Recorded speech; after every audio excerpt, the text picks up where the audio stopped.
मेरे प्यारे बच्चे, आज मैं तुझसे कुछ ऐसा कहने आया हूँ जो तेरे जीवन की जड़ें हिला देगा। मैं वो नहीं कहने आया जो तू पहले से जानता है। मैं वो कहने आया हूँ जो अब तक तुझसे छिपा था, जिसे तू महसूस तो करता था पर शब्दों में कभी समझ ना पाया। आज मैं तेरा बाबा श्याम तुझसे कहता हूँ, अब तेरा समय आ गया है। हाँ बेटा, अब वो सब बदलने जा रहा है जिसे तूने अपने भाग्य की लकीर मान लिया था। अब तेरे जीवन का वो अध्याय शुरू होने वाला है जहाँ तू पीछे मुड़कर नहीं देखेगा, जहाँ सिर्फ ऊपर उठना है, जहाँ सिर्फ प्रकाश है, जहाँ सिर्फ बाबा का चमत्कार है। बेटा, मैं जानता हूँ तेरे दिल में कितनी खामोशियाँ जमा है, तेरी मुस्कुराहटों के पीछे कितनी गहराइयाँ छुपी हैं। तू हंसता रहा लेकिन भीतर से चीखता रहा। दुनिया को तूने कभी अपना दर्द दिखाया नहीं क्योंकि तू मजबूत बनकर जीता रहा। पर मैं देख रहा था, हर उस रात को जब तू रोया, हर उस पल को जब तूने कहा बाबा अब और नहीं सहा जाता, मैं वहीं था, तेरे सिरहाने बैठा था। मैं तुझे इसलिए नहीं उठाता था क्योंकि मैं चाहता था कि तू खुद को जान सके। मैं तुझे इसलिए नहीं बचाता था क्योंकि मैं चाहता था कि तू खुद को साबित कर सके, और बेटा तूने कर दिखाया। अब वो समय है जब मैं तुझे तेरा इनाम दूंगा, तेरा हक दूंगा, दूंगा तेरी पहचान, दूंगा तेरी ऊंचाई, दूंगा। अब तू झुकेगा नहीं, अब दुनिया तुझे देखेगी। लोग तुझे समझ नहीं पाए बेटा, क्योंकि तू भीड़ में चलने वाला नहीं था, तू अलग था, तू विशेष था। जो लोग तुझे कमजोर कहते थे, अब वो तुझसे प्रेरणा लेंगे। तेरी खामोश तपस्या अब शब्द बनेगी, तेरी झुकी हुई आंखें अब आत्मविश्वास से चमकेगी। तेरा नाम अब गूंजेगा श्याम के कृपा पात्र के रूप में। तू जो सोच रहा होगा कि इतना बड़ा परिवर्तन कैसे होगा बेटा, जब बाबा की कृपा सक्रिय होती है ना, तो असंभव भी संभव बन जाता है। बेटा, ये संसार ऊर्जा का खेल है, जैसा तू देता है वैसा ही तुझे लौट कर मिलता है। अगर तू अपना काम सिर्फ पैसों के लिए कर रहा है तो वह ऊर्जा सीमित हो जाती है, लेकिन अगर तू किसी की सेवा के भाव से काम करेगा तो ब्रह्मांड तुझे अनगिनत रास्तों से धन देगा। सेवा भाव का अर्थ यह नहीं कि तू सब कुछ मुफ्त में कर दे, बल्कि यह है कि तू हर काम इस सोच से करे, मैं किसी की मदद कर रहा हूँ। बच्चे, कई बार लोग धन तो पा लेते हैं लेकिन वह टिकता नहीं, क्योंकि उन्होंने कभी धन का व्यवहार नहीं सीखा। धन सिर्फ कमाने की चीज नहीं, उसका सम्मान, उसका प्रबंधन और उसका प्रयोग एक साधना है। तू अगर धन को गलत जगह खर्च करेगा या बिना विचार के लुटाएगा तो वह तुझसे रूठ जाएगा। इसलिए मैं तुझे एक अभ्यास बताता हूँ। हर महीने अपने खर्च और आय का एक छोटा सा लेखा जोखा बनाना शुरू कर। जो बचत हो उसका उद्देश्य तय कर, और जो व्यर्थ खर्च हो उस पर संयम रख। ध्यान से सुन मेरे लाल, जब तू शांत होता है, मौन होता है, जब तू अपने भीतर की आवाज को सुन पाता और वही आवाज तुझे रास्ता दिखाती है। ध्यान, मौन और आत्मचिंतन, यह वो शक्तियाँ हैं जो धन को भीतर से खींचती हैं। हर दिन कम से कम 10 मिनट अपनी आंखें बंद कर सिर्फ अपने श्वास पर ध्यान दे और मन से बोल, मैं योग्य हूँ, मैं समर्थ हूँ, ब्रह्मांड मेरी सहायता कर रहा है। कुछ ही दिनों में तू देखेगा कि अवसर खुद चल कर आएंगे। बेटा, अब मैं तुझसे एक वचन चाहता हूँ। तू अब यह नहीं बोलेगा कि मेरे पास पैसा नहीं है, बल्कि तू कहेगा धन मेरे जीवन की ओर आ रहा है और मैं उसे समझदारी से संभालने के लिए तैयार हूँ। तेरे शब्द ही तेरी शक्ति हैं। जैसे जैसे तू बोलता है वैसे वैसे तेरी ऊर्जा बनती है। आशा करता हूँ कि तू मेरी बात को समझा होगा। अब मुस्कुरा बच्चे, क्योंकि अब तेरी जीत तय है। सफलता का मार्ग तपस्या से नहीं, नियत से बनता है बच्चे।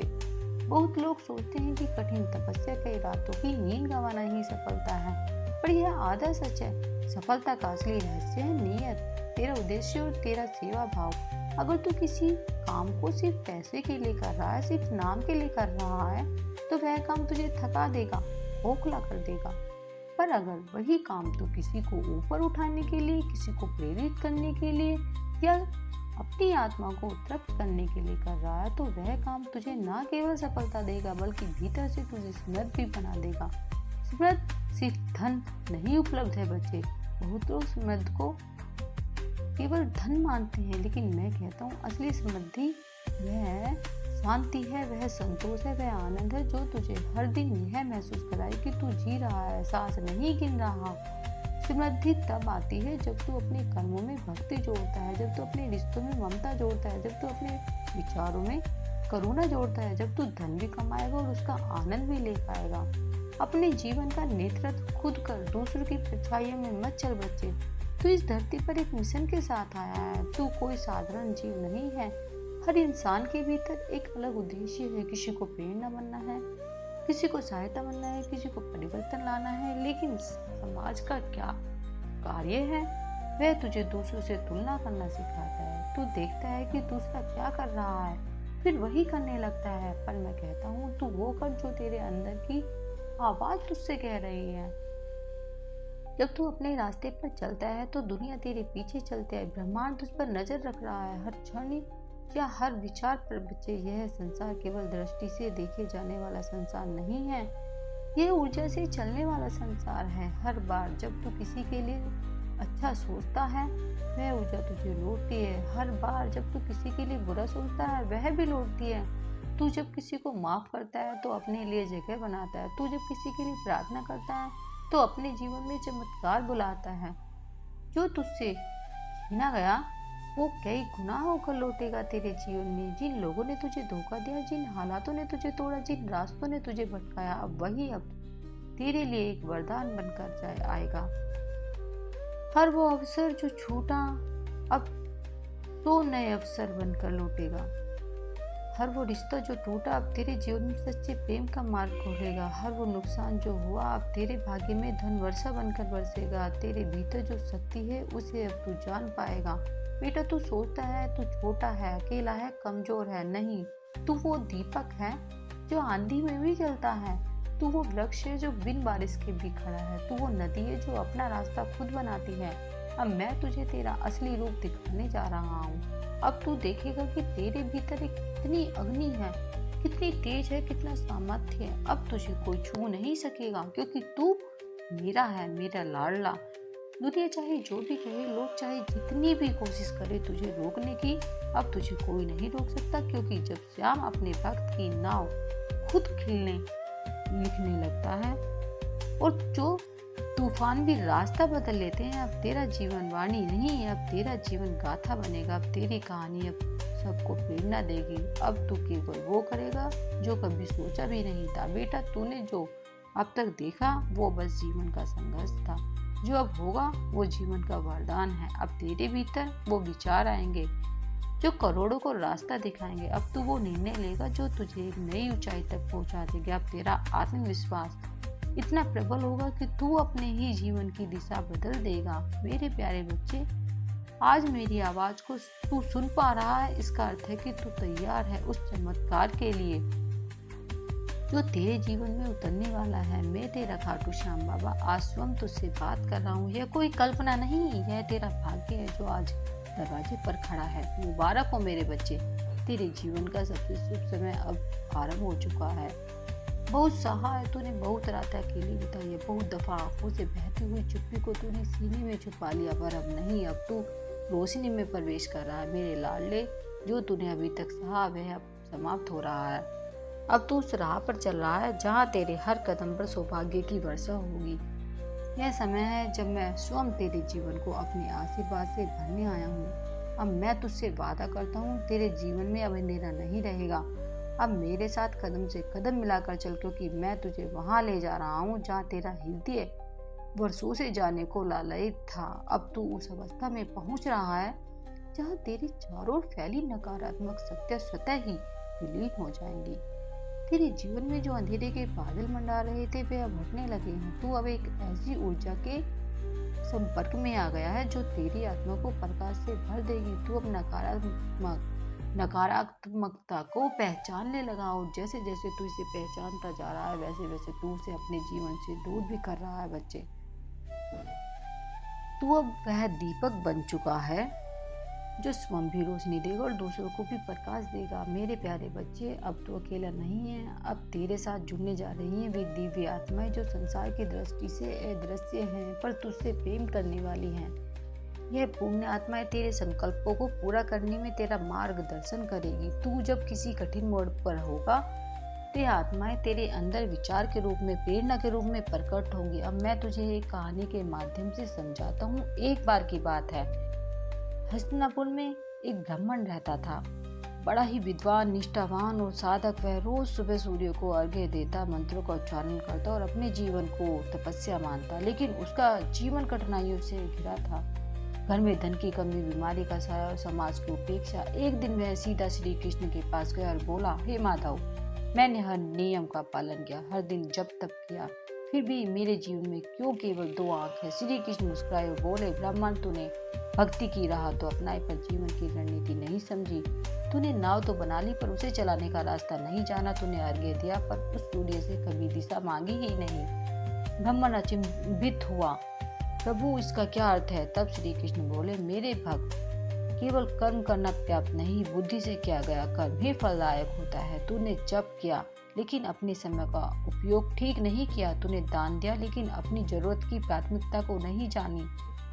तूने भरोसा किया लेकिन आंखें मूंद कर नहीं, आंखें खोल कर किया। भरोसा ही विवेक है। अब इस कहानी से तुझे क्या सीख मिलती है मेरे बच्चे? यह वही गलती है जो तू भी करता है। तू दिन रात मेहनत करता है लेकिन योजना नहीं बनाता। तू भावनाओं से भरा हुआ है लेकिन निर्णय भावनाओं से नहीं, बुद्धि और अनुभव से लेना होता है। अब मैं तुझे कुछ सचेत करने वाली बातें बताता हूँ, ध्यान से सुन। तू दिल का बहुत साफ है, लेकिन बेटा दुनिया चतुराई से चलती है। जिनसे तूने निस्वार्थ प्रेम किया वही लोग तुझे तोड़ गए। क्यों? क्योंकि तूने दिल से देखा, दिमाग से नहीं। अब से निर्णय लेने से पहले सोच समझ और फिर चल। लोग तुझसे पूछेंगे क्या चमत्कार हुआ। हाँ बेटा, तू जब चुपचाप अपने काम में लगा रहेगा, जब तू अपने जीवन को फिर से संवार रहा होगा, तब एक दिन अचानक सब बदल जाएगा। तब लोग पूछेंगे, तू ही था ना जो एक समय रोया करता था, तू ही था ना जो टूटा हुआ था, अब तेरे पास यह सब कैसे है? और तू मुस्कुराकर कहेगा, यह सब मेरे बाबा का चमत्कार है। अब हर कदम पर मैं तेरे साथ चलूंगा। अब तुझे अकेले नहीं चलना होगा बेटा। अब हर सुबह जब तू आंखें खोलेगा, तू मुझे अपने पास पाएगा। हर रात जब तू थकेगा, मैं तेरे सिरहाने बैठकर तुझे विश्राम दूंगा। अब तू कभी थकेगा नहीं, कभी रुकेगा नहीं, कभी झुकेगा नहीं। अब तू श्याम का सच्चा योद्धा बन चुका है। अब मैं तुझे तेरे भाग्य से भी ऊंचा उठाऊंगा। भाग्य क्या होता है? जो बाबा की कृपा से लिखा गया हो, उसे कोई मिटा नहीं सकता। लेकिन जब बाबा चाहे वो तेरे भाग्य से भी ऊंचा तुझे उठा सकते हैं। और बेटा, अब मैं वही करने जा रहा हूँ। अब तू तैयार हो जा, क्योंकि अब तू उड़ने वाला है। अब यह वो समय है जब तू बस एक उड़ान भरने की देरी पर खड़ा है। अब तू नीचे नहीं देखेगा, तू अतीत की राख होगी, और ऊपर देखेगा तो भविष्य की रोशनी। मेरे प्यारे बच्चे, अब तू भटकेगा नहीं। अब तू अपने मार्ग को देख पाएगा। वो मार्ग तुझे सफलता नहीं, सार्थकता देगा। वो रास्ता जो तुझे भीड़ से अलग करेगा, जिस पर चलकर तू सिर्फ ऊपर जाएगा और अपनी आत्मा को सच्चा आनंद देगा। क्योंकि तू उस मार्ग पर चलने की कोशिश कर रहा था जो सबके लिए था, पर तेरे लिए नहीं। तू जब भीड़ के पीछे दौड़ रहा था, तेरा मन हर दिन कमजोर होता गया, क्योंकि वो रास्ता दूसरों के सपनों का था, तेरा नहीं। अब मैं तुझे तेरा मार्ग दिखाऊंगा। अब तू वही करेगा जिसके लिए तुझे जन्म मिला। मेरे बच्चे, मैं तुझे एक कहानी के माध्यम से समझाता हूँ। एक साधारण से गांव का लड़का था, नाम था अर्जुन। सब कहते थे कि खेती करो, वही तुम्हारा काम है। पर अर्जुन को बचपन से मिट्टी नहीं, शब्दों से प्रेम था। उसे लिखना अच्छा लगता था, पर उसके परिवार समाज ने कहा यह सब फालतू है। वो भी उसकी तरह खेतों में लग गया, पर उसका मन हर रोज और टूट गया। फिर एक दिन उसने अकेले में मुझसे कहा, बाबा, क्या सच में मैं गलती कर रहा हूँ? और मैंने उत्तर दिया, हाँ, तू अपने मार्ग से दूर जा रहा है। तू एक कवि है, तू शब्दों का चिन्ह है। तू जिस खेत में बो रहा है वो तेरी आत्मा की भूमि नहीं है। उस दिन अर्जुन ने पहली बार मेरा कहा माना, उसने लिखना शुरू किया। पहले लोग हंसे, फिर चुप हो गए, फिर तालियां बजाई और बाद में वही स्वप्न पूरा करने आया हूँ। बच्चे, एक बात और सुन लो। अब जब तुम्हारा भाग्य करवट लेगा तो कई लोग चौंकेंगे, कुछ तुम्हारी ओर आकर्षित होंगे तो कुछ जलेंगे, पर तुम विचलित मत होना। जब सूर्य उदय होता है तो अंधकार चिल्लाता है, पर सूर्य रुकता नहीं। तुम मेरा सूर्य हो। बहुत समय से तुम्हारा मन थक गया था। तुम सोचते थे क्या मैं सही रास्ते पर हूँ, क्या मेरी मेहनत का फल मिलेगा, क्या कोई ऊपर है जो देख रहा है। तो सुनो, आज मैं उत्तर देने आया हूँ। हाँ बच्चा, मैं देख रहा हूँ हर वो क्षण जब तुम टूटे और फिर मुस्कुराए, जब भूख लगी थी लेकिन तुमने किसी और को खाना दे दिया, जब तुमने अपमान सहा लेकिन प्रतिशोध नहीं लिया। यह सभी क्षण मेरी नज़रों में पवित्र हैं और यही तुम्हारी सबसे बड़ी पूंजी है, तुम्हारा धैर्य, तुम्हारा प्रेम, तुम्हारा समर्पण। बच्चे, यह वह समय आ गया है जब तुम्हारी झोली भरने वाली है। अब से जो भी कदम तुम बढ़ाओगे उसमें मेरी कृपा होगी। अब जो भी निर्णय लोगे उसमें मेरी बुद्धि समाहित होगी, क्योंकि अब तुमने वह परीक्षा पास कर ली है जो बहुत कम लोग पूरी कर पाते हैं, मनुष्य होने की परीक्षा। मैं जानता हूँ तुम्हारे मन में कितनी बार यह विचार आया कि अब और नहीं सह सकता, फिर भी तुम उठ चल पड़े, रोते रोते भी दूसरों को हौसला दिया। क्या तुम्हें नहीं लगता कि ऐसे मनुष्य को अब मेरा आशीर्वाद मिलना चाहिए? तुम्हें लग रहा होगा कि अभी कुछ भी स्पष्ट नहीं है, रास्ता धुंधला, पर वह धुंधला पर बस इसलिए है ताकि तुम आंखें बंद करो और मुझ पर भरोसा करो। जो भी तू चाहता है वह पहले तुझे होना पड़ेगा। बच्चे, अगर तू समृद्धि चाहता है पहले तुझे भीतर से समृद्ध बनना होगा। अगर तू प्रेम चाहता है पहले तुझे प्रेम देना सीखना होगा। अगर तू सम्मान चाहता है पहले तुझे खुद को सम्मान देना होगा। सृष्टि की यही व्यवस्था है, तू जो बनता है वही तेरे पास आता है। तेरा भविष्य तय नहीं है, वह तुझसे बनता है। बच्चे, कई लोग कहते हैं जो भाग्य में लिखा है वही होगा, पर मैं कहता हूँ तेरा भाग्य भी तू लिख सकता है। हर सुबह, हर निर्णय, हर संकल्प तेरे भाग्य की रचना कर रहा है। जब तू कहता है अब बहुत हुआ, अब मैं बदल लूंगा, उसी क्षण में और पूरा ब्रह्मांड तेरे साथ खड़े हो जाते हैं और फिर चमत्कार घटते हैं। तू अकेला नहीं है, मैं हर पल तेरे साथ हूँ। बच्चे, कई बार तू टूट जाता है, सोचता है कि कोई नहीं समझता तुझे, पर मैं हर पल तेरे साथ हूँ। जब तू रोता है मैं तेरे आंसू गिनता हूँ, जब तू डरता है मैं तेरे दिल की धड़कन महसूस करता हूँ, जब तू मुझसे बात करता है मैं सुनता हूँ, जब तू कहता है हे बाबा अब वो नहीं सहा जाता, मैं उसी पल तेरे भाग्य की रेखाएं बदल देता हूँ। अंतिम बात, अपने जीवन को चमत्कार बना। बच्चे, तू केवल जीवित रहने के लिए मत जी, तू ऐसा जीवन जी कि तुझे देख कर लोग कहे श्याम बाबा का कोई खास बंदा होगा। तू ऐसी जीवन बना जो प्रेरणा बने, जो प्रकाश बने, जो प्रेम और शक्ति का मिश्रण बने। तू मेरा है और जब तक मैं हूँ तेरा रास्ता रोशन रहेगा, तेरा कोई कुछ भी नहीं बुरा कर सकता। तू क्यों डरता है मेरे लाल? जब मैं स्वयं तेरा रक्षक हूँ तो किसका भय? जब मेरी कृपा तुझ पर है तो फिर कैसी चिंता? मैंने तेरे चारों ओर एक दिव्य सुरक्षा कवच बना दिया है। अब कोई तुझे नजर लगाना चाहे तो वह नजर उसी पर लौट कर लगेगी। अब कोई तुझे धोखा देना चाहे तो वह खुद अपने जाल में फंसेगा। अब कोई तुझे नीचे गिराना चाहे तो उसके पैर खुद लड़खड़ा जाएंगे, क्योंकि अब तेरा श्याम जाग गया है। अब कोई भी तुझे नुकसान नहीं पहुंचा सकता। कैसे पहचाने कौन तेरा शुभचिंतक है और कौन तेरा शत्रु? बेटा, दुनिया में हर कोई तेरा नहीं होता। कुछ चेहरे मुस्कुराते हैं लेकिन उनके दिल में कपट होता है, कुछ जुबान मीठी होती है लेकिन उनके इरादे जहरीले होते हैं। तुझे सतर्क रहना होगा, तुझे समझना होगा कि कौन तेरा अपना है और कौन नहीं। जो तुझसे सच्चा प्रेम करता है वह तेरे पीछे नहीं तेरे साथ खड़ा होता है। जो तेरा भला चाहता है वह तेरी सफलता में खुश होता है, जलता नहीं। जो तेरा सच्चा साथी है वह तुझे गिराने की नहीं उठाने की कोशिश करता है। पर जो तेरे दोस्त बनकर तुझे छलने की सोचे उन्हें पहचानना सीख। जो तेरे चेहरे पर हंसी देख जल जाए उनसे दूरी ही बना। जो तेरे हर अच्छे काम में नुक्स निकाले वह तेरा शुभचिंतक नहीं हो सकता। अब मैं तुझे वह शक्ति दे रहा हूँ जिससे तू इन लोगों को पहचान सकेगा।